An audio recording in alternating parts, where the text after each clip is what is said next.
what I always say to people is, if you're looking for a certain body composition, you want to achieve a certain goal, I advise people to go to a teacher, go to a resource who has what you want, okay? There's a lot of amazing leaders in the world of plant-based nutrition. So if you're committed to plant-based nutrition and you want to look a certain way, either go to the person who looks the way you want to look, or they have a laundry list of clients who they have been able to support to get what you want. Welcome to the Fit Vegan Podcast. I'm your show host, Maxime, and I'm also the founder and CEO of Fit Vegan Coaching, a company that has helped over 700 people transform their lives from all over the world on a plant-based lifestyle. This show is for you if you're looking to optimize your health, fitness, physique, while leveling up your mindset to live your life to your fullest potential. Enjoy the episode. All right, Robby, my man, how are you doing? I'm doing well. Really excited to be talking to you today. A fellow Ironman, somebody who understands. I love it. Yeah, understands the pain and the hours of training and the one part people talk about, like the gut discomfort of like having to consume so much food while you're racing and biking and jumping around when you're running. Well, I'm lucky. I guess I feel lucky to say I didn't have much gut discomfort on my race days or along this journey, so maybe we can talk about that. But I hear what you're saying about the pushing past the pain, and when your brain is saying it's time to stop, that's a good life lesson right there. Yeah. What's the first one you did? So I did a half Ironman in Galveston earlier this year, and then I did a full in Tulsa on May 21st. Oh, where is Tulsa? I'm Canadian That's originally. Tulsa, Oklahoma. Yeah. Okay. Was it hot?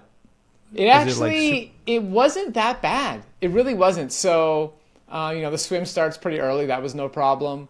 The bike maybe got a little hot, but the run conditions, as I was on the run, and I had this goal of definitely, being sub 12, and I'm doing the run. Obviously, that's where you either win it or lose it as far as your own goals. It comes down to the run. And the running conditions were incredibly good. Like, it was shaded. There were trees. I was like, Robby, you cannot, mess up this opportunity. Like, you are here. You got through the swim. You got through the bike. Incredible conditions. I don't care how bad your legs hurt. You got to keep going. Yeah. So that was your first one, your first full. And then it was your first half, like basically at the beginning of the year. Yeah. So how were you, like a swimmer, a biker, or a runner before? Which one of the three? I have zero history. Well, I shouldn't say zero history. So biking, zero history. Swimming, I learned how to swim as a kid, but zero competitive swimming.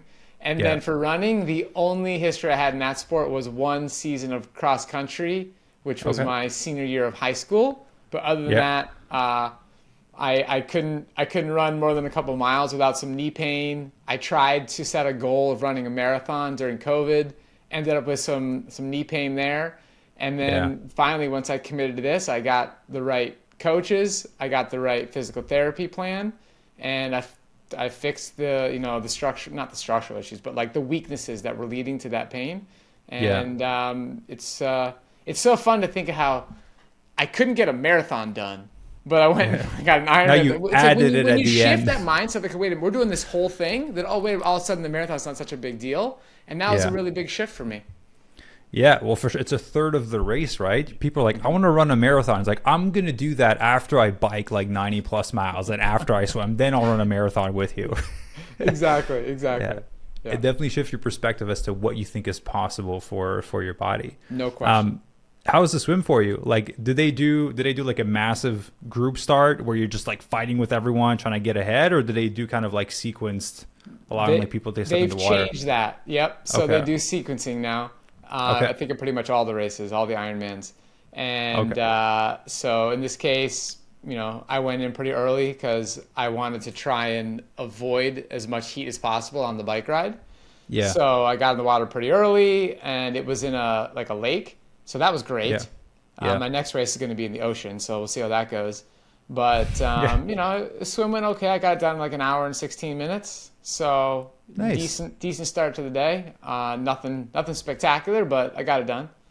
Yeah. Awesome. Yeah. Running is one of those because I used to do like group start. I haven't raced in 3 years. I think it's been 3 years since I last did my race.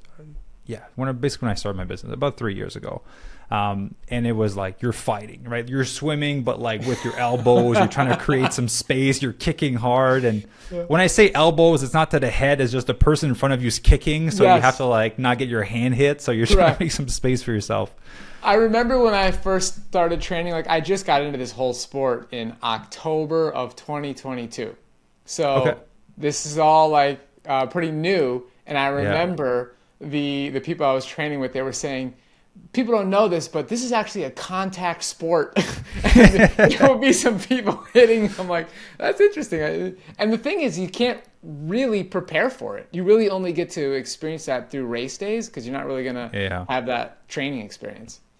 Yeah, for sure. And that's why it's so important to put yourself in the right spot of like, should you be with the group ahead? If not, a bunch of people are going to go over you if you're too slow, and kind of vice versa. You're going to have to go over people. But I didn't know that when I first started. I got kicked in the head a bunch because like people were passing me because they were a lot faster than me on my first race. And you just get kicked around. You're like, I hate this. I need to like put my ego aside and be like, I'm actually slower. Let me start at the back with people. Nice. Fun. So any new races that you're going to be training for, or just taking a little break from it? Yeah, so the next race is, I don't know when this podcast is going to air, but it'll be November 4th. So it's coming up. Okay. It's going to be in Panama City, Florida. And so you got an ocean swim, then you have a pretty flat bike ride and a flat run. Heat shouldn't be that bad in early November. We'll see. I've talked to people who've done the race, and they say the ocean conditions vary dramatically. Like it could be brutal and it could be beautiful. So we'll see. Yeah. So you're going to get your electrolytes through your swim because you're going to swallow some of that ocean water. There you go. That's your swim. You'll be stocked up by the time you get on the bike. That's really funny. Yeah. Yeah. The waves, as the condition changes. I think one of the ones I did was in the ocean as well. And that was my first one. And the waves were crazy. They were trying to put the buoy out so you knew where to turn. And the guy was just rowing for like 15 minutes, but the boat was staying in the same spot. And then we had to go swim in it. Oh right? God, so you're swimming, and then you're on top of a wave, and you fall down. So your body just hits the water, and you're trying to get out. And it's a lot of fun. Totally. Absolutely. I love it. It's a great sport. I'm getting back into it as well. So I'm happy we started the conversation with that. Awesome. When's your next race? I don't know. I haven't committed to a race yet, but when I was competing, I trained for maybe 2.5 years in the half Ironman distance. Nice. I finished top 5% in the world in my age group at the time. Incredible. With a background in bodybuilding and powerlifting. I don't swim, I don't bike, don't run. Yeah. So I was like, I'm built for this shit, right? I'm 6'4", I'm lean. Yeah. I was like, I should do more of it. So now I'm getting back into it to trying to, I like to win a race. Like Let's go. Let's do this. So does top 5%, does that qualify you for world championships? No. So the system is a point system, right? So you have to do a certain amount of races to be able to qualify for it. If I would have continued, I would have qualified. But I only did 2 races because Max at the time, I don't know my story a little bit, she had cancer. So I had to stop racing to take care of her some more. Right. But yeah, if I continue to do more races, I would have qualified for it. Awesome. Yeah. Let's set the goal of qualifying together, man. That's my goal. I want to make it to world championships. Perfect. I missed first race. I missed it by 1 minute and 6 seconds. For your half? For the full. For the full? Oh, really? Yep. Oh, you can do that. Then now that you know that. That's the goal. But as you know, it comes down to the technicalities that the audience probably doesn't need to know. But it's a roll down system, right? So there's certain people who their time was a little bit better than mine, but they didn't want to go to world championships, right? So it's like, okay, the next time potentially qualifies. So I finished 20th in my age group in that particular race. And the person who was 19th took the last of the 5 spots. So that's how that ended up happening. But if I continue to improve my times, it should happen. Yeah. What's your transition time? You could make it up there too. 100%. Yeah. I was listening to a podcast in preparation for this show. I think you mentioned you're 31, like 3 years. You're like 34 years old right now? 35. You're 35. close. So what age? You're in the 30 to 35 age group, right, for racing? I think it's 35 to 39. 35. Okay, so it's the new one. So that's like the most competitive one. I know. Because people have been training for longer. So it's good that you finished 20th in your age group. That's awesome. Yeah. Yeah, it's because of how you're eating. I mean, I think that's a major advantage, or not advantage. I think it's helpful.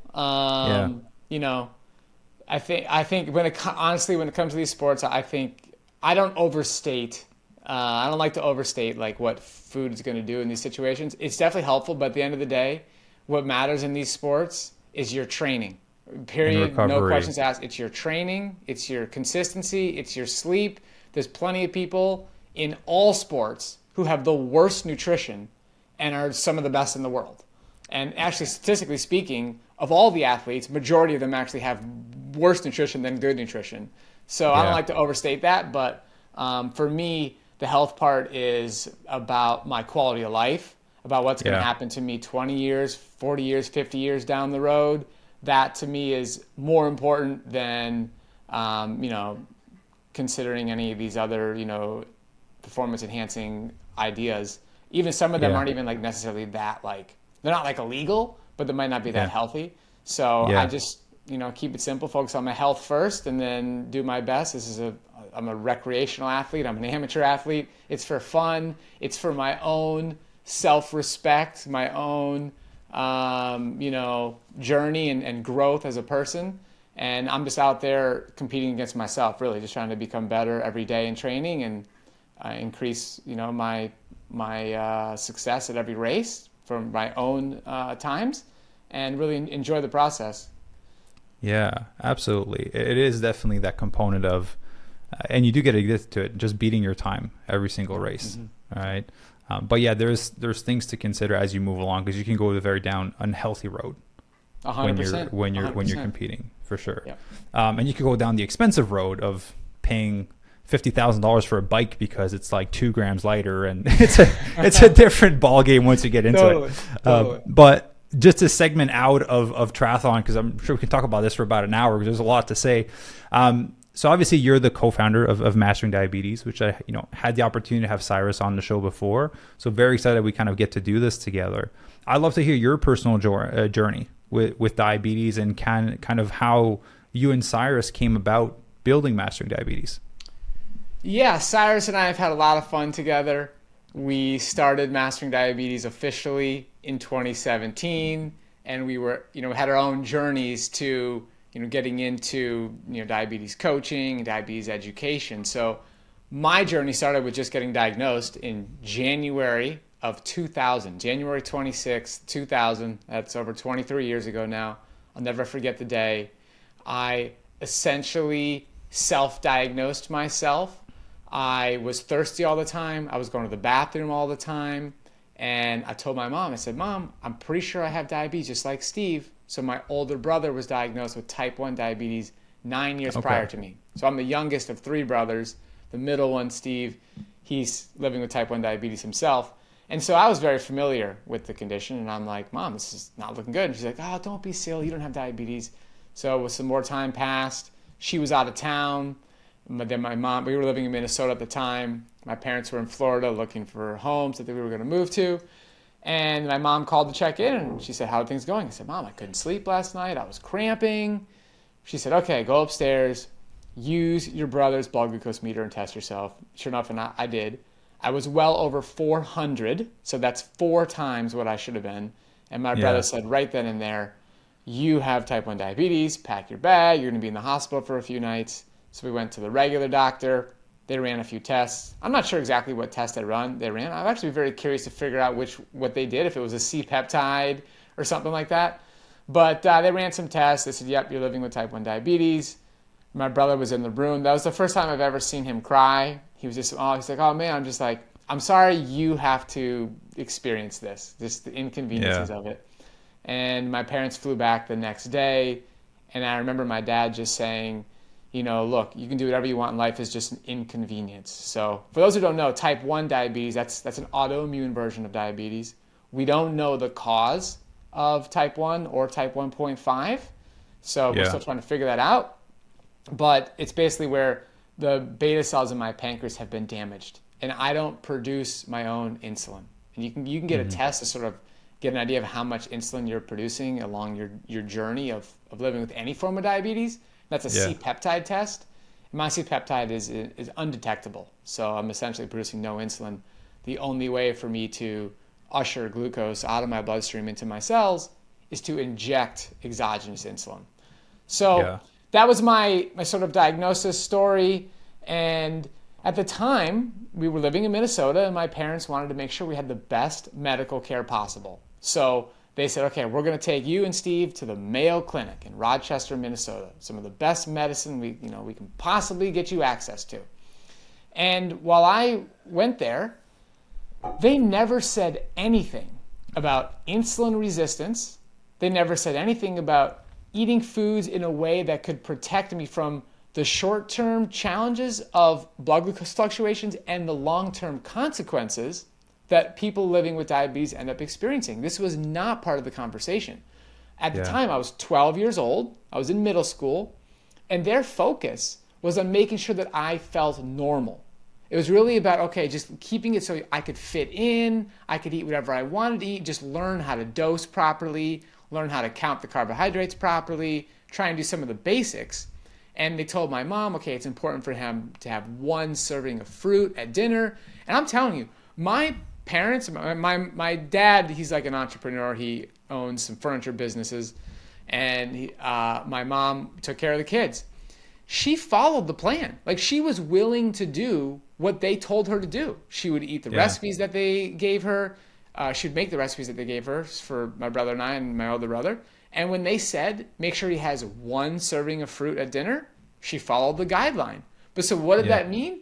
That meant having strawberries with powdered sugar on top. That meant having mandarin oranges in a can with high fructose corn syrup. She didn't know any better. Like, there was no education. That's the thing. Yeah. That's what's crazy out there. So I begin my type 1 diabetes journey following the standard American diet. And I developed some standard American problems. As a teenager, I had terrible cystic acne, like really bad. Like my mom, again, they took me to the dermatologist, and these are like expensive treatments and expensive appointments, like just trying to do the best for the kids. They would give me laser treatments. They would like do this microdermabrasion thing. They would put me on, they give me creams, they gave me pills. Eventually they put me on Accutane, which is the most serious drug you can possibly take. My parents had to sign a waiver because some people have committed suicide on that drug. So I have that symptom. I had allergies year round. I took Claritin D to try and handle that situation. I was a competitive tennis player, and I struggled with plantar fasciitis. That was frustrating. And I would say overall, I didn't have that much energy. So I'm experiencing some of these problems, and I end up going on this journey of trying to learn a little bit more because my dad was selling supplements. That was my entry point into this idea that there's things we can do. Like he had these pamphlets he would give out. And the pamphlets would say things like, well, the soil is depleted. That's why you need to buy these supplements. It was just the beginning of this thought process of, okay, wait a minute, like the things I'm eating is actually impacting my health. That started to open up some doors. Eventually, I stumbled across a book. I am not recommending this book, okay? The guy who wrote it has since gone to jail. There's been some fraud problems. I'm not recommending it, but this book changed my life. It was called Kevin Trudeau's Natural Cures They Don't Want You to Know About. This guy was very popular, very handsome guy. The book cover was purple. He was on infomercials. I guarantee some of your listeners remember this guy. And that book planted the seed in my mind that maybe it's possible to reverse type 1 diabetes. To this day, we don't have a solution for reversing type 1 diabetes. But what that did is it sent me on this mission to do anything and everything to heal from the inside out. Like, I wanted to revert the goal, and the mindset shift that happened when I read the book was like, if I can take care of my inner environment, maybe my body can start producing its own beta cells. I started learning about people like Bruce Lipton. He wrote a book called The Biology of Belief, and I really started to have this mindset of like, okay, like, why can't the stem cells inside my body go and create some new beta cells? It's a very complex problem. That's a whole other story for another day. I still think we're going to figure this out in a natural way where we're not going to be dependent on medicine or hospitals or surgeries or, injected stem cells. I think we will figure this out from the inside. But nonetheless, I go on this mission and I'm willing to do anything. Maxim, I'm willing to do anything, and to this day, okay? And that takes me to try all kinds of different approaches. And I end up working with a naturopath. She's got me doing, different diets and avoiding certain foods. She's got me on supplements, homeopathic remedies. I end up trying the Weston A. Price Foundation diet. I end up stumbling across Gabriel Cousens. He's teaching a very low carb diet. He has a movie that became very popular where they basically say that Kurt Tyson reversed type 1 diabetes. That's not really the case. That's another story for another day. I got in touch with Kurt Tyson, really cool guy. But bottom line is, I end up following a low carb, plant-based diet.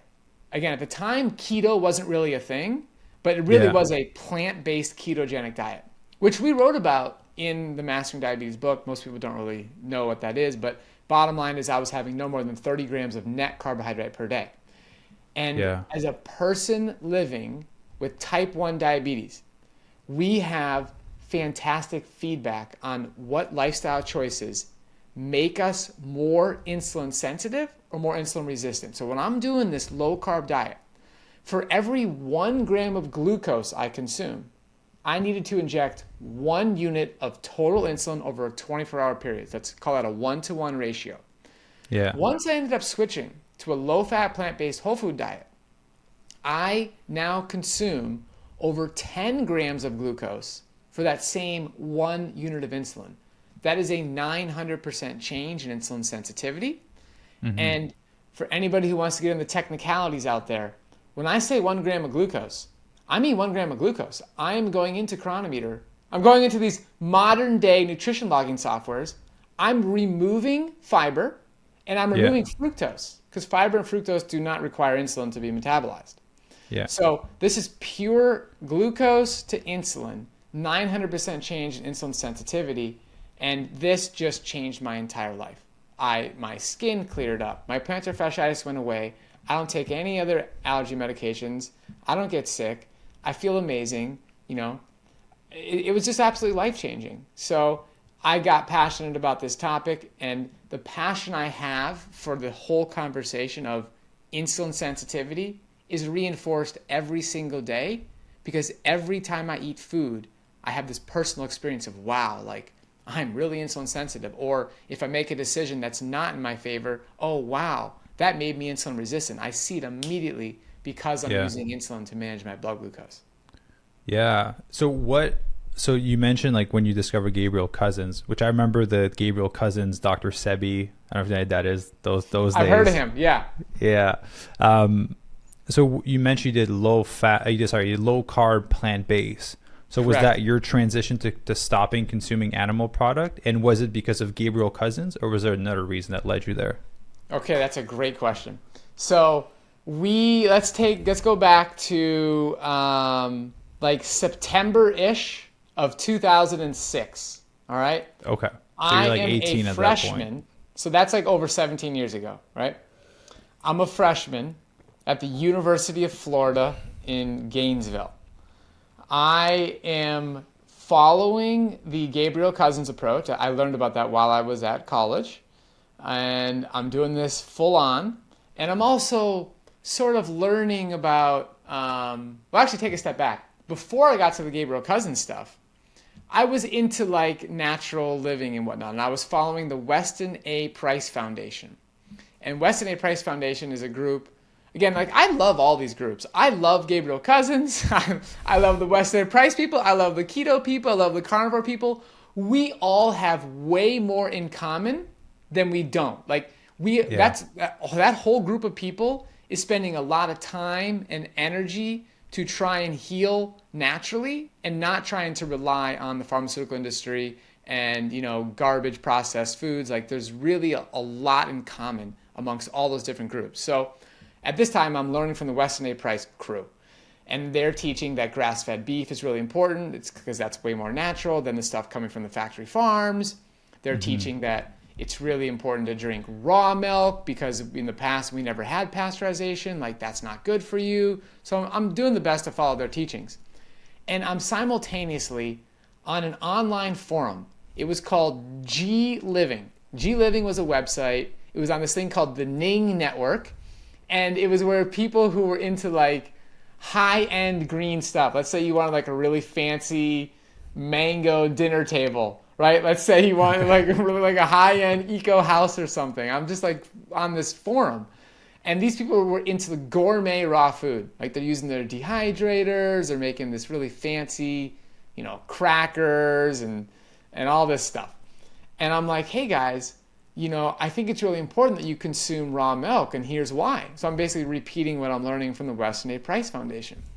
And remember, at this stage in life, I am purely focused on healing type 1 diabetes. Like, it is all about health for me. That's it. I just want to do whatever is the healthiest thing for my body so it can regenerate its own beta cells.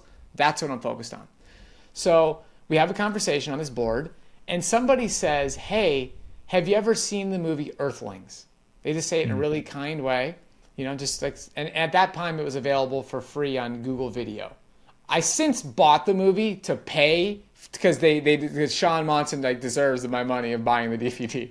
So, but I go and I watch this movie, and the movie Earthlings it's really an animal rights video. It's focusing on maybe I shouldn't characterize it as that. It's a video about veganism and the different aspects of why people should consider this, and how are animals treated in the circus, how are animals treated in the world of pets, how are animals treated in like food, clothing, and maybe there's another category. But I watched that movie, and the thing that I walked away with was, I can't believe I'm a freshman at a well-respected college, and I didn't know any of this information. I can't believe I didn't really know where the meat I was consuming was truly coming from, or even just how animals are treated in general. Like, the whole thing was just like mind-blowing to me. And I said, wait a minute. These people on this forum, they know some things that I don't know. I am now open and curious to hear about these other health things that they were sharing with me. And that was when these gourmet raw food people, this is what sort of got me into learning about raw food in general. I started listening. There were some podcasts at the time. Like, raw food kind of had its heyday, and that was part of it. It's kind of faded since. Yeah, but it was is that the Freely the Banana Girl, the Ian Ryder type of days? It's sort of like predates that a little bit, but it leans into it. Yes, it's kind of like all happens around the same time. And so that's how I got into Gabriel Cousens. It was through the G Living community. It was through people telling me to watch this movie Earthlings. It opened up my mind. And I continue, and to this day, I continue to pursue my health first and foremost. I've learned a lot about how our food choices impact animals, the environment, workers, like how people are treated in the working environment. Like, there's a lot of factors here, and I believe all of them are important, but I focus on the health component. Okay. And so when you transition to doing low carb, plant-based, that's also when you notice a change in your skin and your energy and all these additional things, on top of having you mentioned 900% increase in sensitivity. So 100%. So this is a great question. So did I start to see benefits? So it was roughly September 2006. That's when I started doing the Gabriel Cousens thing, like September, October-ish. And then like November is when I learned about Doug Graham and Frederick Patenaude, and I started trying to do this on my own. And then December 2006 is when Doug Graham's 80-10-10 book comes out, and that's when I do a consultation with him. So Cyrus and I both are students of Doug Graham, and he transformed our lives rapidly. So when I did coaching with him, like, my life changed, and that's part of the reason we're so passionate about coaching. But yeah. So you went basically 80-10-10 is high carb, low fat, lower protein.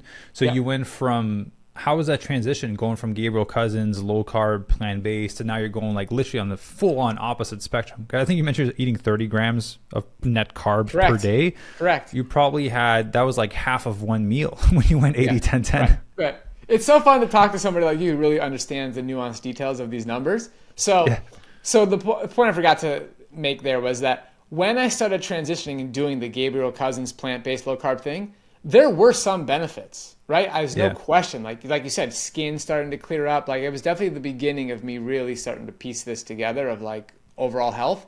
But it wasn't until I finally got to the fruit-based version that things really started to accelerate. And so that transition was fascinating.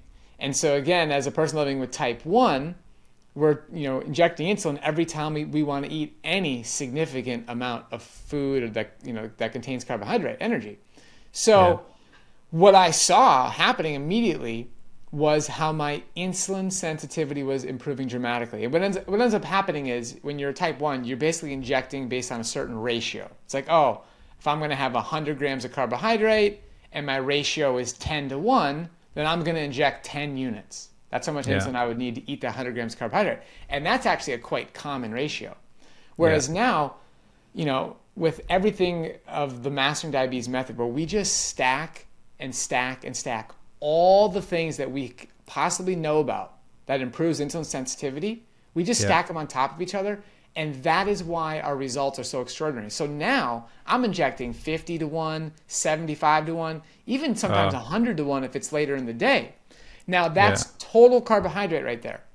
So again, the nuanced details, when I was doing the plant-based version, it was 30 grams net carbohydrate, but it was closer to like 70 total because there was a significant amount of fiber.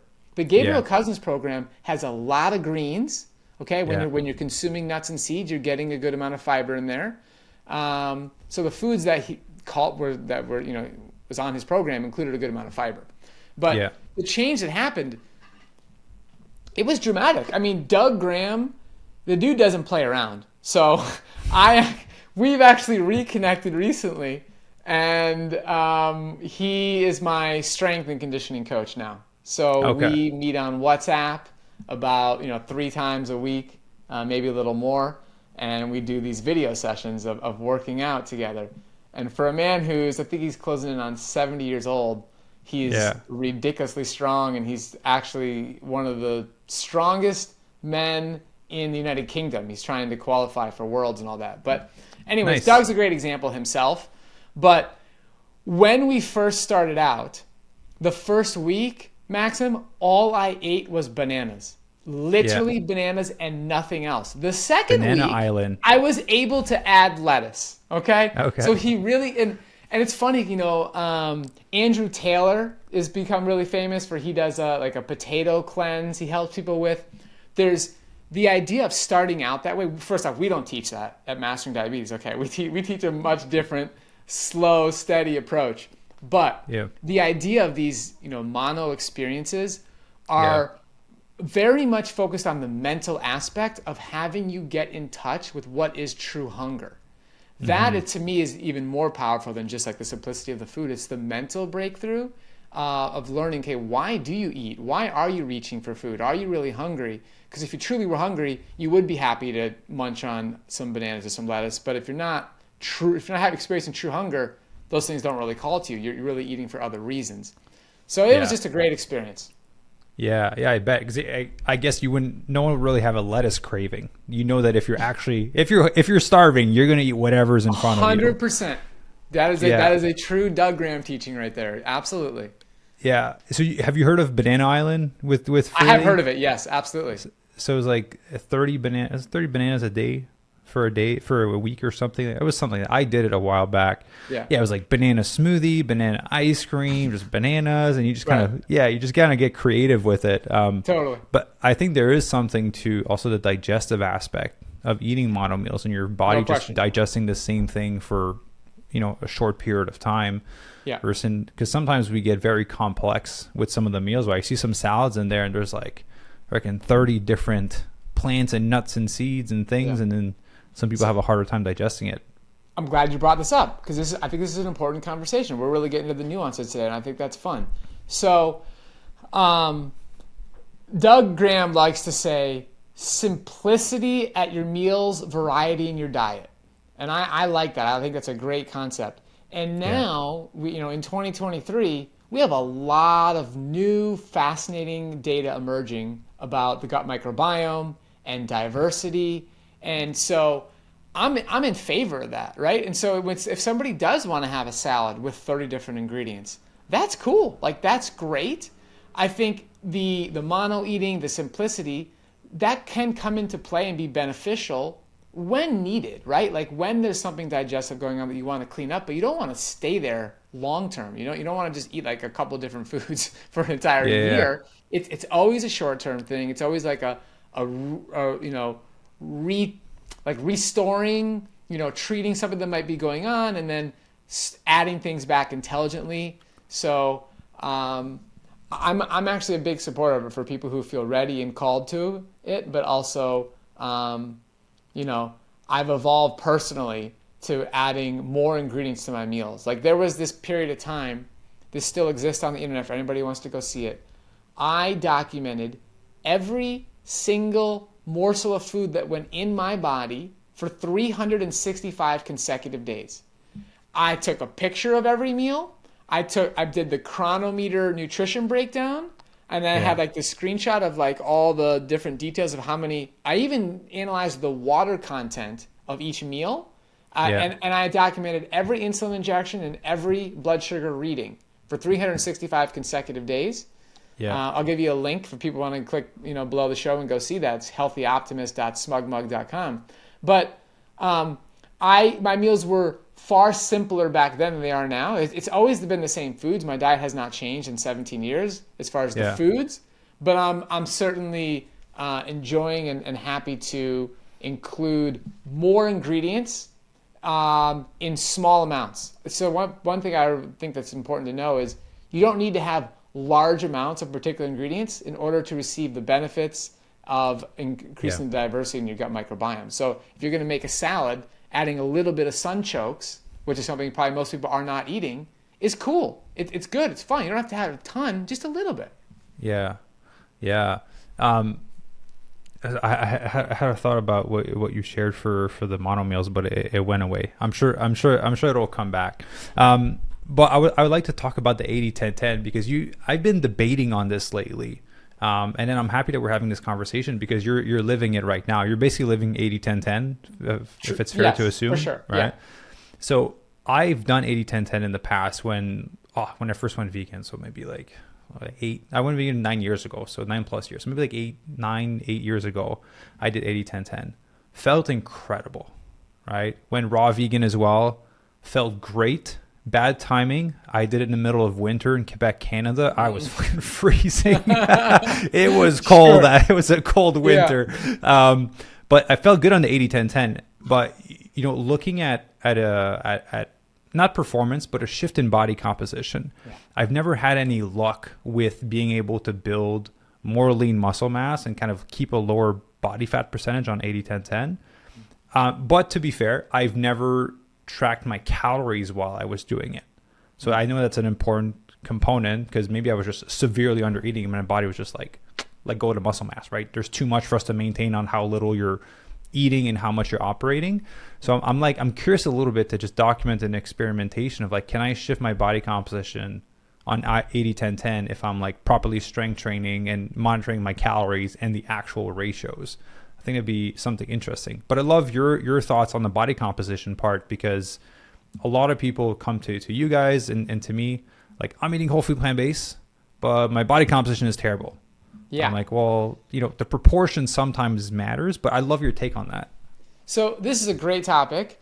And what I always say to people is, if you're looking for a certain body composition, you want to achieve a certain goal, I advise people to go to a teacher, go to a resource who has what you want.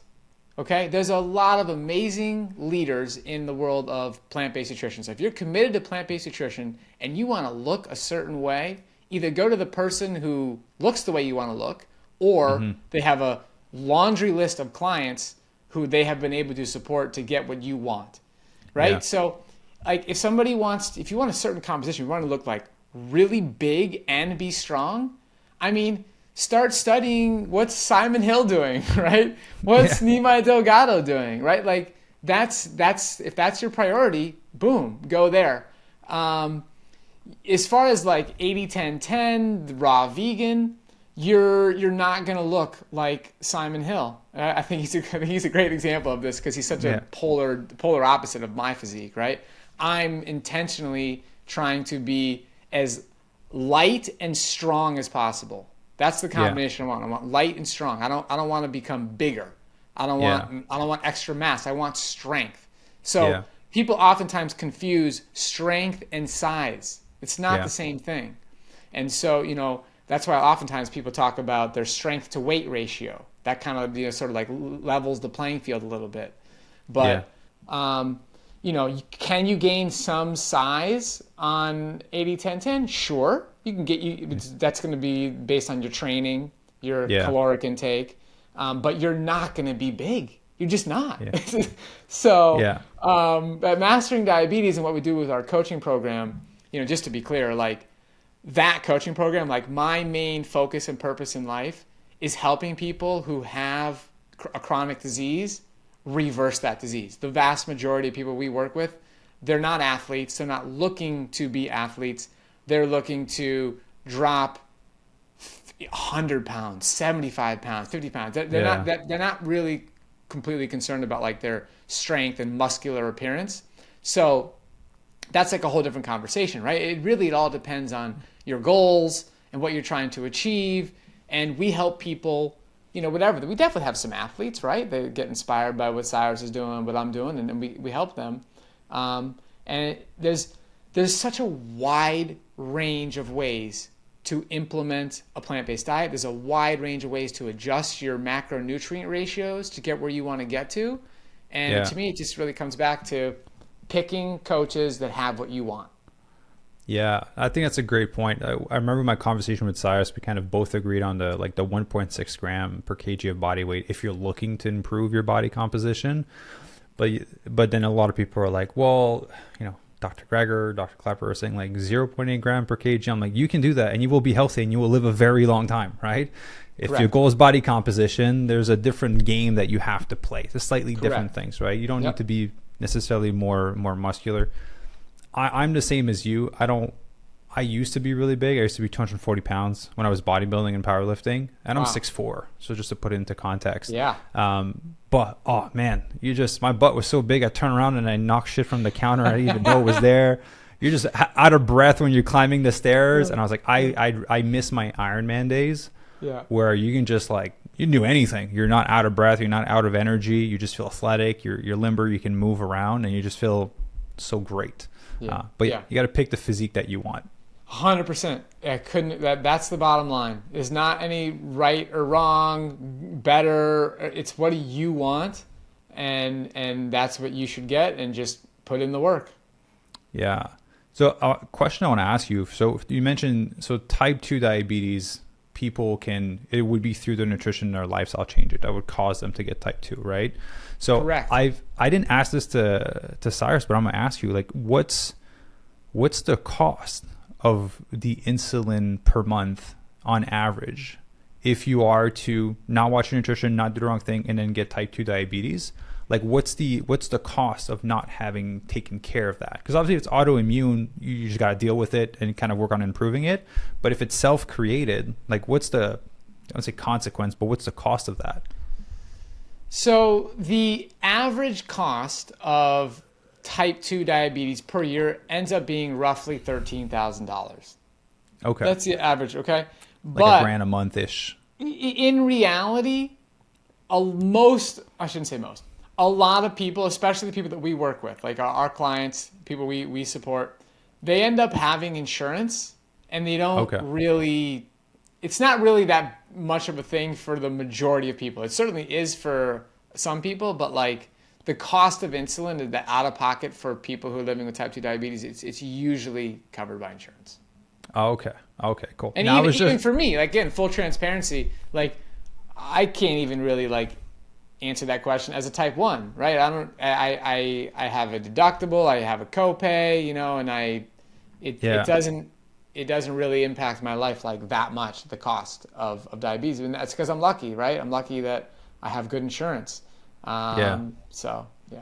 Man, with the brand you guys have, you should just have your own insulin brand at this point. Yeah, I would love to do that. Just white label it with one of the other companies. We would certainly, we'd be a heck of a lot more fair about it, right? Because there's been a lot of news sharing about how, the price of insulin is not, the cost of making it and what they're charging is too big of a gap. So we would obviously just give it to people for whatever it costs to make it. Yeah. It'd be a good move. Yeah. Anyways, I'm always thinking of like business ideas. I love it. It's a good Dream upsell. Big, man. Dream big. Absolutely. So Robby, we'd like to ask you a few questions about coaching. So obviously you and Cyrus have been coaching people for a long time.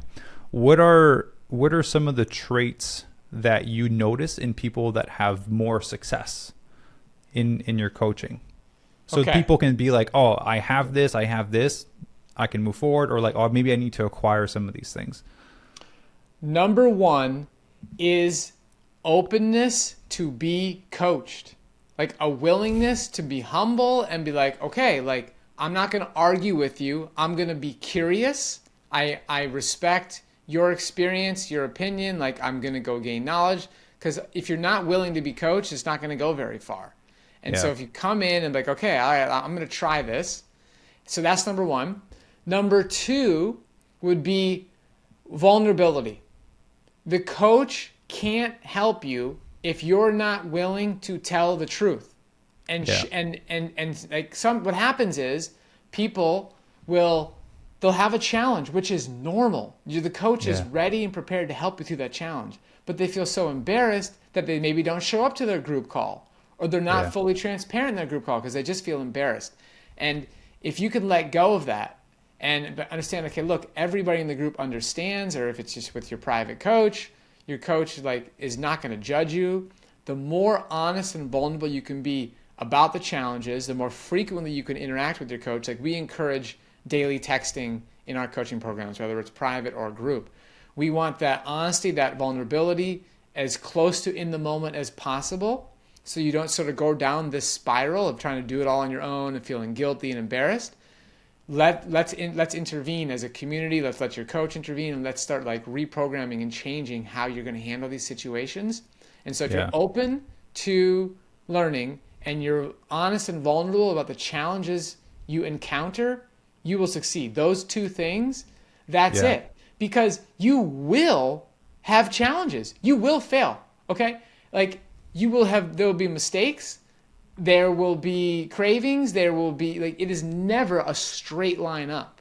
Okay. Yeah. There's a little bit up and then you kind of fall down a little bit. Okay. How do we regroup? Okay. And we keep this sort of climbing up, step by step.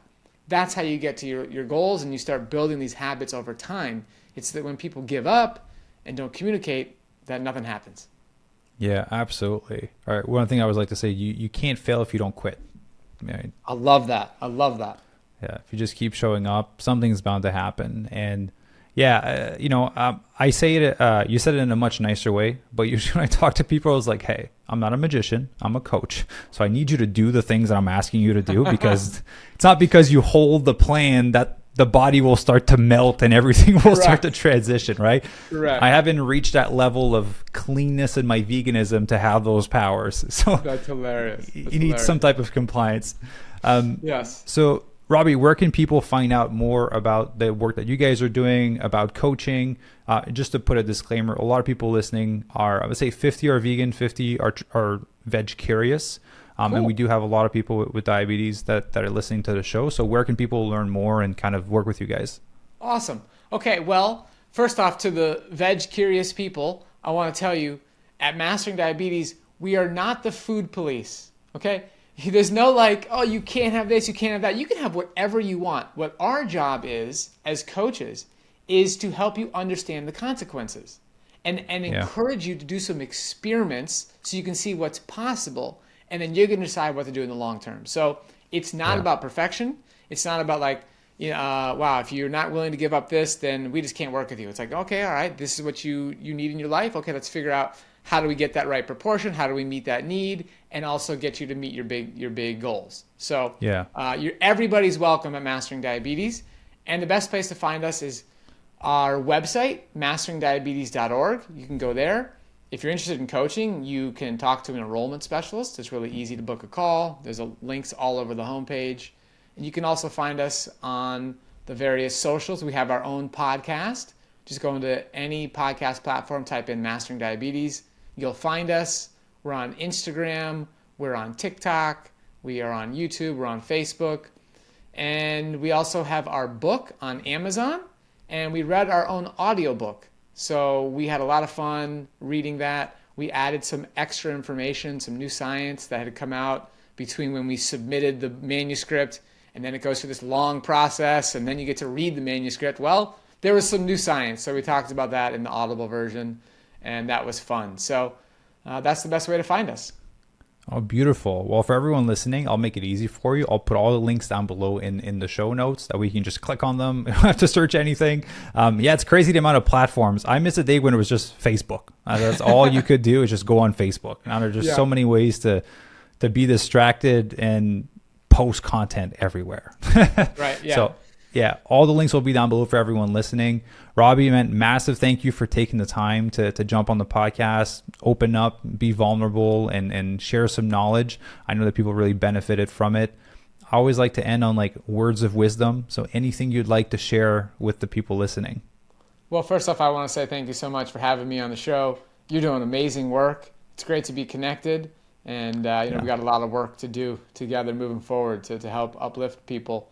And I would say the wisdom that I have for you all today, I am going to take a quote from an inspiring entrepreneur. His name is Alex Hormozy. You can look him up.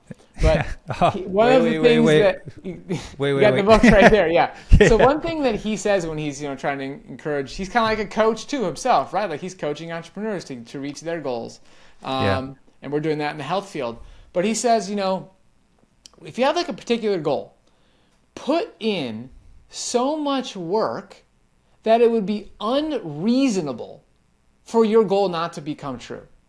And that's the effort I want you guys to put towards your goals. I've been putting that towards, the Ironman training and a lot of my own personal goals. And it feels good. Like it's totally worth it. No matter how hard or uncomfortable it might be to be changing your diet and letting go of certain foods that are not helping you, like it's worth it. So put in that work and know that when you do, you're going to achieve your goals, and it's going to happen.